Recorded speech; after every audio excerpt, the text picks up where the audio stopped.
नमस्कार, सुप्रभात. मी रुशाली यादव सारंग. महत्त्वाच्या घडामोडींचा वेगवान आढावा घेणार आहोत. मात्र त्यापूर्वी मोठी बातमी मुंबईतून. मुंबईच्या विक्रोळी पार्क साइट परिसरामधील एका नव्या इमारतीचा स्लॅब कोसळला आणि इमारतीमध्ये काम करणारा सुरक्षा रक्षक आणि त्याच्या 10 वर्षाच्या मुलाचा मृत्यू झालाय. वडिलांना डबा देण्यासाठी आज 10 वर्षाचा चिमुकला आलेला होता आणि यावेळेला ही दुर्दैवी अशी घटना घडलेली आहे. मुंबईत सकाळपासून पावसाच्या सरी कोसळताना आपल्याला पाहायला मिळत आहे. सध्या रात्रीचे 1:30 वाजले आहे तरी देखील पावसाच्या सरी कोसळताना आपल्याला पाहायला मिळत आहे. आपण दृश्यामध्ये जे चित्र पाहतोय, विक्रोळी पार्क साइड येथे एक नवीन जी इमारत आहे तिचं बांधकाम सुरू होतं. आपण पाहतोय की जो पहिला माळ्याचा जो स्लॅब आहे तो कोसळल्याने 2 जणांचा दुर्दैवी मृत्यू झालेला आहे. मृत्यू झालेल्यापैकी एक जण याच इमारतीचे सुरक्षा रक्षक होते.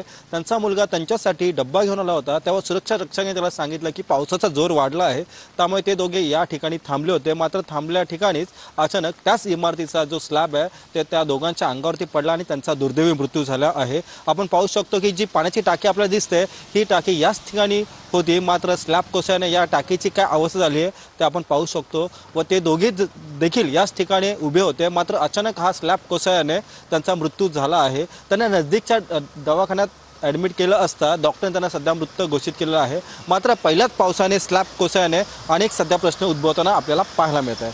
कॅमेरा पर्सन रुपेशसह मी रवी खरात, TV9 मराठी, विक्रोळी, मुंबई.